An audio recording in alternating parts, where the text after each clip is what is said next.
En Santiago de Chile, charlando, conversando de muchas cosas con Valentín García de Cortázar, como él dice, nacionalista acérrimo, a pesar de ser nacido en Chile. Sí, señor. Yo considero que nosotros los vascos llevamos en la sangre de espíritu libertario, y a pesar de las generaciones, incluso en Chile, los descendientes vascos de tercera o cuarta generación siempre se sienten felices de tener esa ascendencia vasca y tienen orgullo y honor ser vascos, porque al fin y al cabo fueron gente que hicieron mucho por esta república. Desde el principio, incluso en la primera constitución política fue un señor Egaña que la redactó, y a través de la historia, muchos presidentes que estuvieron gobernando Chile eran de ascendencia vasca, los Errázuriz y Balmaceda, y una serie Dejamos eso, Valentín, para los historiadores que lo cuenten a su manera. Usted nace en Chile, pero sin embargo viajó allí a Euskadi, vivió allí unos años. Sí, viví 7 años en Euskadi, en los cuales me quedaron ya grabado todo el espíritu del nacionalismo. Y desde entonces no he trepidado, y al contrario, cada día que pasa soy más nacionalista, porque como suelo leer y hacer comparaciones, veo que la causa nuestra requiere más unión entre los vascos y dejar a un lado eso que el jaunchu que quiere gobernar, él manejar. No, mi amigo, tenemos que ser una causa, la causa de Euskadi, y renunciar a veces a buenas situaciones, pero primero está la causa de la patria. Valentín, fue allá en el año 27, ¿con cuántos años? Yo tenía 13 años. Sí. Y se encontró allí con que terminaba el rey.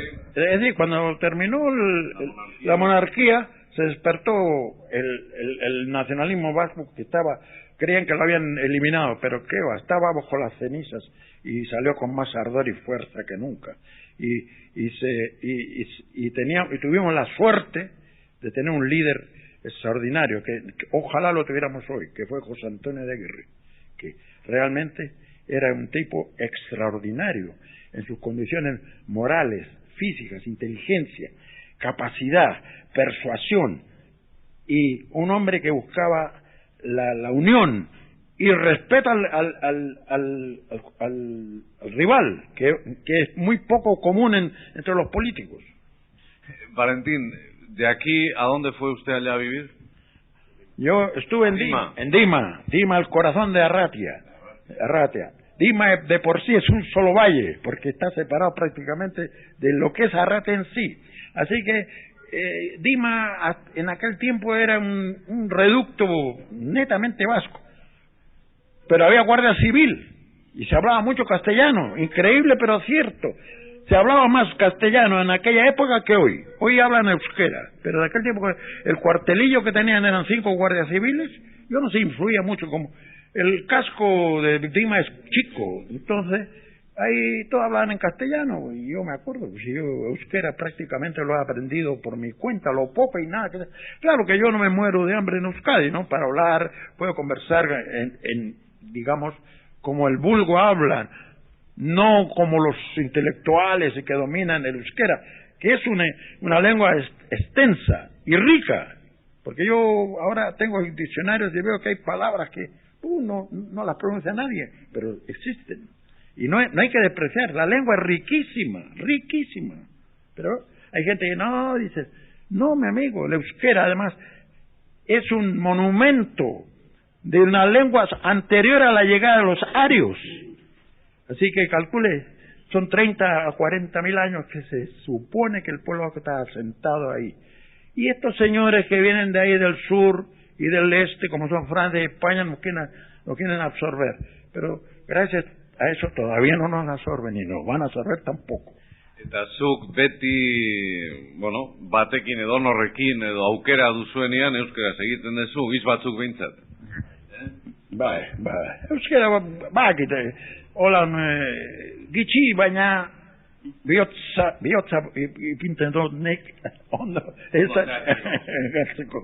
Bueno, Valentín, Entonces, allí se incorpora al movimiento nacionalista y yo formaba parte de... Era socio del Batzoki, pues, y salíamos a hacer reuniones, y salíamos a hacer giras, y me acuerdo que hacíamos un grupo para el día de Sant'Águeda, ¿no? Para el coro que cantábamos, y para recogíamos, pero para el Batzoki. Y eso fue todo, así que fue una... Con aquel espíritu volvió a Chile. Chile. Y en Chile, pues, habíamos dividido, estaban los vascos, pues había los franquistas, todos los que tenían dinero, esos eran franquistas. Los pobres éramos nacionalistas. Había dos entidades, el Centro Vasco, que era de los viejos, y Eusko Gaztedi, que era de la juventud. Nosotros ingresamos. Se quedó prácticamente entonces con ese espíritu de Sabino y de José Antonio. Eusko Gaztedi respiraba a través del espíritu de Sabino. No así los otros señores que estaban mirando. Era un centro antiguo. Su bolsa, su batriquera. Sáquele arame.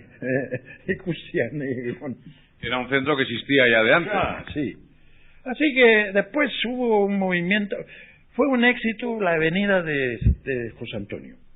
José Antonio llegó y fue muy bien recibido, incluso por el Centro Vasco, lo trataron, porque era de un poder de persuasión y una simpatía que... Me acuerdo que él me saludó y me dijo, así que Euskara, y eres chileno, me felicitó, porque yo le dije que, ¿cómo era? Era un hombre llano además. Y no hay parangón con todos los que han desfilado por la causa vasca, no hay parangón con esa, siendo que todos merecen su respeto pero como él, no, difícil. Fue una desgracia para el pueblo. La pérdida de él es una de las desgracias mayores que ha tenido el pueblo vasco después de la posguerra, porque si hubiera estado él, quizá hoy día estaríamos en mejores condiciones. Valentín, ¿qué era aquello del servicio de inteligencia y de estas cosas que se oyen por aquí de vez en cuando? Usted de eso ya sabe algo y no acaban de contar. Yo creo que dos cosas o tres hay que decir, que la gente sepa por lo menos que aquí se estuvo haciendo... Después de la guerra, el gobierno vasco se plegó y ofreció sus servicios a la causa de los aliados. Entonces la causa de los aliados nos pidió controles, sobre todo embarques que llegan a Alemania o individuos que llegaban y venían, y también calificar a muchos que estaban aquí, en el sentido de que, claro que en Argentina fue mucho más efectivo, porque allá como había más movimiento imperaron más, pero eso era ayudar a la causa de los aliados. Cuando estaba la guerra mundial en marcha. Sí, claro, en plena marcha. Lo que pasa que entonces probablemente el gobierno vasco entonces en el exilio pensaba que estando con los aliados estarían después. Exactamente, la idea era esa, que a raíz de eso nosotros los vascos recuperaríamos nuestra libertad al expulsar o al sacarla a Franco. Pero estos yanquis, mirando siempre la parte económica, porque la plata que dicen acá. Sí, la plata. Porque el mismo Churchill dijo, ya la causa política no es tan importante, ahora le interesa la parte económica. Eso lo dijo Churchill, Así que no es. Así que todo lo que ha pasado, yo le achaco que siempre nos meten el dedo en la boca a nosotros. Los vascos somos tan ingenuos, queremos en la verdad, porque ese espíritu de la raza, de hablar siempre con honradez. Pero nuestros interculturales no son así. Los yanquis vienen a sus negocios, los ingleses también, todos, digamos los franceses, y los españoles. Así que nosotros estamos ahí rodeados de gente. La única solución es como dice Ben Gurión, el jefe judío, Israel no tiene que esperar nada de nadie, sino de sus propios hijos. Y ahí, eso es para Euskadi también. Así que, Valentín, después de tener que hacer aquí un poco de trabajo sucio, digamos, porque tener que andar controlando un poco a la gente siempre es un trabajo sucio y desagradable, porque al fin y al cabo había una especie de un poco de delación, y eso no es propio de uno, pero la guerra exigía eso, pero después uno dice, sin embargo no sirvió para nada. Para nada. Sí, eso fue así, honradamente fue así. Aquí teníamos un equipo corto pero muy efectivo de vascos, que era Santiago Sarranz, que era secretario de que vive todavía, Francisco Gorricho, teniente coronel del ejército de Euskadi, el más alto oficial que ha tenido, estaba en Chile, y eran los motores del movimiento nacionalista. Aquí se consiguieron publicaciones en los diarios. Ellos conseguían a través de convidar a los periodistas a buenas comilonas, y ahí quedaban ablandaditos, pues, y soltaban todo y escribían lo que ellos le dictaban. ¿No fue así? ¿Te acuerdas? Sí. Así que realmente esos dos elementos fueron vitales para la causa, porque en primer lugar Santi Sarranz es un nacionalista, ya llega a ser a ultrance, más que yo todavía, porque yo soy católico, apostólico y respeto, no respeta ni a los frailes ni a los curas, a raíz del episcopado español que nos persiguió, porque eso fue, y lo que hicieron en Roma, que no quisieron recibir a la delegación vasca, eso es horroroso. Yo tengo un libro ahí escrito por el padre Larracoechea, el carmelita, y describe todo el problema. También Aita Onaendía escribió su relato. Claro, bueno, sí. Mi amigo, el Vaticano en algunas cosas nos favorece y en otras no. El señor mismo Karol Wojtyła habla de las libertades de los pueblos del este, y cuando cae esa baja, mutis. Porque mi amigo es político también, hacen política. Parece que no sé qué tenemos, que resulta difícil el que se nos apliquen los cuentos que se aplican a otros, o los planteamientos que se aplican a otros pueblos con tanta facilidad. El Vaticano nunca ha sido muy afín a la causa vasca, de los tiempos históricos. Incluso no le querían dar ni título al rey de Navarra, lo trataban de conde, duque, porque según la historia dice, no querían respetar eso. ¿Por qué? Porque los vascos han sido hasta cierto punto medio rebeldes en algunos aspectos, no comulgan con ruedas de molino en cuestión religiosa, hasta ahora. Desgraciadamente se ha perdido un poco la fe. Yo ahora en el tiempo que estuve ahora, el año 90, sí, el 89 estoy en Euskadi. Noté que ha declinado la fe y la juventud ya no va a la iglesia, y considero que es malo. Un pueblo necesita fe, necesita religión. Es un freno y además levanta el espíritu. No hay que ir al materialismo. Esa es la desgracia, el materialismo que está imperando. Ojalá los vascos pudieran aislarse y crear una cultura netamente vasca, que no la tenemos. Ahora no tenemos lejos los españoles desarrollando esos valores que decía antes, y que uno ve en estos países, sí, que dicen al vasco está catalogado aquí en Chile, en Argentina, en Uruguay, en estos países, casi la definición más radical es la honradez. Claro. Y ahí está lo de palabra de vasco, que funciona, que no es un invento. Digo esto porque allá en Euskadi a veces esto suena de qué cuentos chinos nos están contando. No, esto lo ve uno en la calle. No, si aquí en Chile mismo a los vascos los respetan.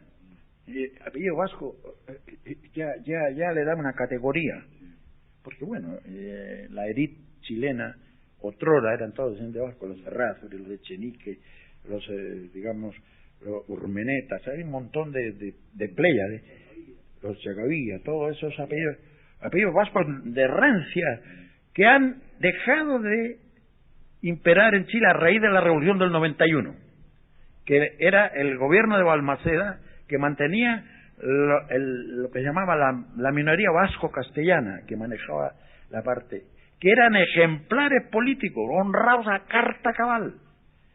El último presidente, uno de los presidentes, fue don Juan Luis Sanfuentes y Andonaegui, hijo predilecto de Salvador del Valle, no sé si del Valle o de, ¿cómo se llama este pueblito que hay ahí?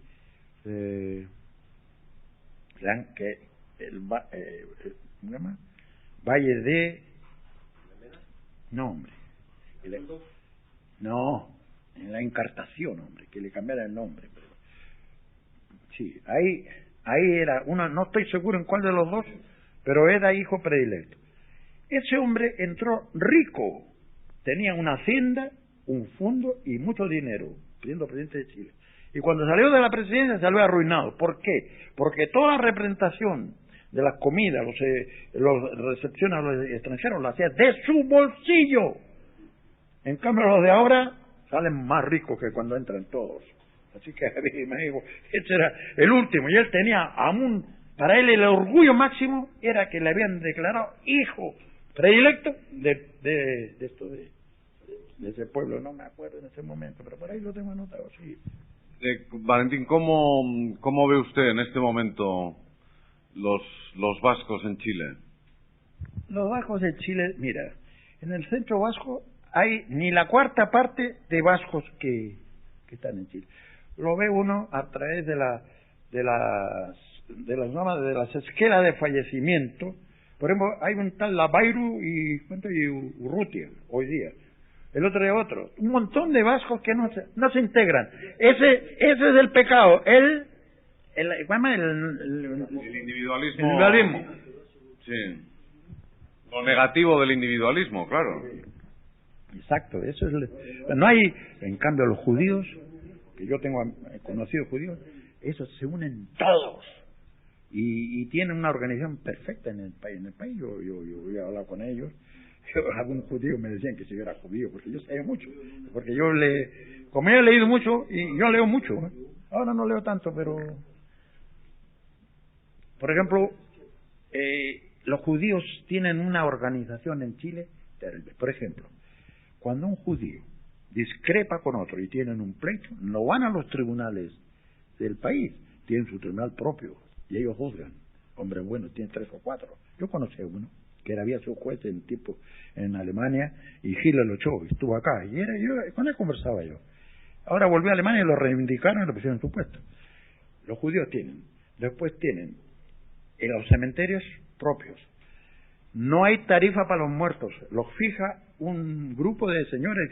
Este ricachón paga tanto, este que es pobre no paga nada, así. O sea, ellos califican de acuerdo a sus posibilidades económicas, lo que no existe en ninguna parte del mundo. Estos judíos, pues. Y tienen hasta carnicerías propias. ¿Sabes tú que comen una carne especial esto? Los shofar tienen el que mata es una especie de sacerdote, porque los matan de otra manera que lo matamos nosotros. O sea que están bien organizados por lo menos. Y es lo que usted echa un poco en falta entre los vascos. Claro, ellos tienen sus cementerios propios, sus casas de reposo propias para sus ancianos. Oye, es una maravilla ese pueblo. Lo que pasa es que acá quizá entre los vascos uno de los problemas que se vivió fuerte en Chile como en otros países a raíz de la guerra fue precisamente que la campaña, la propaganda que hizo el franquismo olvidando a los vascos y juntándonos con el resto, bueno, estos son como todos, rojos, comunistas. Los rojillos éramos nosotros, los rojos, nosotros éramos los rojos, y comunistas todos, comunistas. Y entonces con el comunismo por delante todo lo demás se olvidaba. Bueno, y ahora se ha enfriado. Quizás el gobierno vasco podría hacer una labor un poco de propaganda dentro de... Eso tiene que mandar aquí una especie de delegado, una delegación, aunque no sea más que rotativa, un tiempo acá, otro tiempo allá. Digo yo, no sé, se me ocurre a mí. Y luego tratar de crear vínculos comerciales, fundamentalmente comerciales. Ahora está metido el español aquí, el Banco Santander, el auto no sé cuánto y no sé qué. Y ahora todas las operaciones, por ejemplo, han comprado las líneas aéreas de Chile, los españoles, y varias empresas. Y nosotros los vascos ahí. Quietos. Bueno, es que también el País Vasco en este momento no creo que económicamente esté muy fuerte. ¿Que se está recuperando? Sí. Porque incluso la construcción naval, que prácticamente la liquidó Franco porque fue todo maldad de estos hijos de mala madre, perdón que los trate así, aunque ellos, sus madres son muy honradas, pero esto mi amigo. Son gente, los españoles tienen que tener cuidado. Sino que le pregunten a Atahualpa, que lo bautizaron y después le den el garrote para que fuera al cielo. Ese es el sentido de la religión. Y con eso estamos empalmando con la conquista de estas tierras. Sí, pues, exacto. Bueno, ¿qué más les voy a decir, hombre? Si me pregunta algo, puedo contestar. Don Valentín, gracias. No tiene y a seguir con este espíritu, porque que conste que los vascos en Chile y en Santiago le tienen en cuenta a usted y le toman como ejemplo y baluarte de este espíritu. Sí, siempre ha sido así. Yo no ven cuando habla, le gusta ver la cuestión de España, yo me mando a cambiar, no. Será muy bueno, pero bueno. Sí, información de allá. Hablando y todo, pero no, Valentín. Valentín, por si acaso. No. Pero le decía que realmente aquí porque a mí me hablaron de usted, por eso estoy acá charlando con usted ahora. Le tienen como el baluarte del espíritu vasco para ellos, para la comunidad. Sí, porque ellos, por ejemplo, ellos no... Ya empiezan además ellos a ser algunos segunda generación, tercera generación. Claro. Entonces, el espíritu que usted les transmite... Cuando teníamos nuestras reuniones los primeros viernes, teníamos reuniones. De ahí yo siempre reclamaba la actitud de algunos y decía yo en alta voz, lo otro, allá. Cuando cantaban canciones españolas, el difunto que en paz descanse, Urquiza, que yo le echaba más pericos que no habiendo, porque puras canciones españolas. ¿Qué españolas? Hombre, cantemos en vasco y así. Siempre teníamos nuestro time. No se enojaba, eso sí. Tenía un caparazón que no se enojaba nunca. Al contrario, era muy buen niño. Hablamos las cosas en plata, era buen chico, muy buen. Murió el pobre de un ataque al corazón. Pero como andaba siempre, estaba imbuido del españolismo, porque había estado de profesor de latín por allá en Aragón y todo eso de ahí, y había sido producto del tiempo de, ¿cómo llaman eso? El mercado negro, el extraperlo, era extraperlista, según contaba él. Así que tú sabes. Y usted siempre preocupó por traer las aguas al cauce, que nadie se desvíe de... Sí, además tenemos varios vascos, por ejemplo, algunos que vienen de aquí, de la zona de la ribera izquierda, y esos son...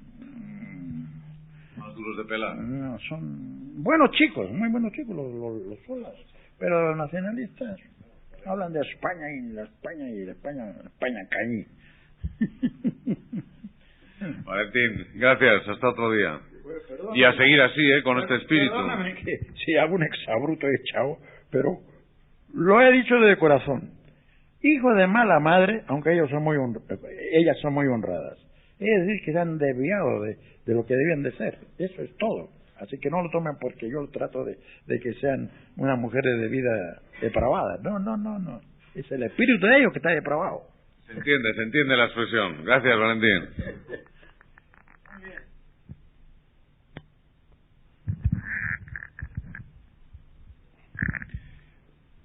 En Santiago de Chile, hablando hoy con Castor Narvarte, profesor de filosofía en la Universidad de Chile.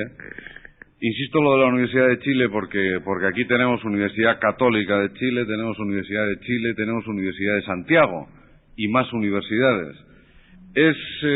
Castor, y podemos empezar por ahí si te parece, resaltando ese tema. Yo creo que es un país de tradición cultural y universitaria importante, que es algo quizá a destacar en algunos países latinoamericanos, quizá frente a la tradición, yo creo que incluso escasa todavía o corta en España mismo o en Euskadi, por supuesto. Sí, en especial algunas facultades como la Facultad de Medicina y la Facultad de Ingeniería, actualmente se llama Facultad de Ciencias Físicas y Matemáticas, tienen prestigio, diría, universal, ¿no? Son buenas facultades, tienen buenos investigadores, colaboran en revistas internacionales de cierta categoría, ¿no? Y en general, claro, también otras facultades, como la Facultad de Filosofía y Letras, ha tenido mucho auge en el pasado. En general, el movimiento cultural en Chile ha sido muy de minorías, diría yo, realmente, pero hay de todo. O sea, hay especialistas de alto nivel en cada una de las especialidades, digamos, de la cultura, de la técnica, de la tecnología contemporáneas. Bueno, Castor Narvarte es de Irún, natural de Irún, que tuvo que venir a Chile sin quererlo, como tantos otros, y que luego evidentemente pues bueno, se ha hecho al país, ha hecho su vida acá, aunque su sueño, como el de también tantos otros, sería el poder volver a Euskadi y el haber podido volver. Los intentos los hizo Castor. Sí, yo siempre he tenido, claro, esa íntima aspiración de volver a mi patria, ¿no? A mi tierra de origen. Hice algunos intentos, como tú dices, hace años, el año 85, 86. Intento de reincorporarme entonces a mi país a través de la vía universitaria. Pero eso no resultó en vista de problemas de tipo reglamentario que había sobre edad, ¿no? Hay un tope, parece, en toda la península ibérica, y el País Vasco todavía depende de las leyes, digamos, que provienen de Madrid. Entonces, yo no tenía posibilidades entonces de incorporarme a la universidad en vista de que había pasado cierta edad, ¿no? que era, como digo, límite para poder ejercer en una universidad española, digamos. Se olvidaron de todo lo que podía ser currículum, cegados cegados o obligados por la legislación que te ponía el tope de jubilación demasiado cerca y pensaron que ibas a resultar demasiado caro. Claro, seguramente pensaron que yo me quería reincorporar para conseguir la jubilación. Y yo no, mi interés era solamente volver a vincularme con el País Vasco y además, con un poco de optimismo, desde luego, ¿no? Dar algo de mí en la cátedra, es lo que quería hacer. Después de años de experiencia y de trabajo, digamos, aquí en la Universidad de Chile, algo podía enseñar, yo se me ocurre en mi propia tierra, ¿no? Pero no pude, no. Como digo, fueron impedimentos de orden legal, de orden reglamentario. Es tu pena, eso seguro, pero bueno, te vas a tener que conformar con hacer el proceso al revés, en el sentido de que una de tus grandes preocupaciones ha sido, y bueno, ahí está un trabajo del que vamos a hablar ahora, el tratar de enseñar a este país qué somos los vascos, porque en el mundo también en el que tú te has movido, de las universidades, del ambiente universitario, del ambiente que bueno, era de suponer que podría haber o que debiera haber un cierto conocimiento, y más en un país como este en el que tan importante ha sido la presencia y la actividad vasca. Sin embargo, siempre has podido tomar testimonio de que realmente se desconocía, absolutamente se desconoce qué somos los vascos, qué es el País Vasco, cuál es su cultura, su historia, y eso, bueno, siempre te ha llevado o lo has tenido ahí como algo pendiente por tu parte para aportar algo. Es lo que haces en este trabajo, ¿no? Sí. Sí, es una, ¿cómo diríamos? Es un dato deficiente, muy penoso en realidad, y yo creo que no solamente se encuentra en Chile, yo creo que es un dato que se encuentra en el resto también de Sudamérica, que no obstante la influencia muy poderosa y muy positiva que han tenido los vascos, por lo tanto, si no los vascos, el pueblo vasco, en cierto modo, ¿no? En la formación de estas repúblicas y en su vida cultural y etcétera, histórica. Sin embargo, se desconoce totalmente lo que es el pueblo vasco. No se sabe, no se tiene una idea clara de qué es ser vasco. Yo podría contar anécdotas que son pintorescas y al mismo tiempo muy lamentables, ¿no? No sé si puedo hacerlo. Sí.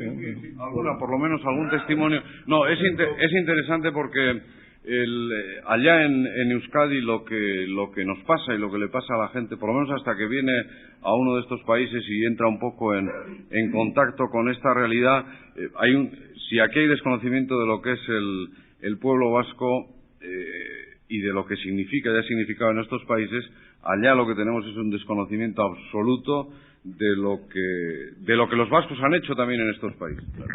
Y también yo diría un desconocimiento de lo que es América, en gran medida.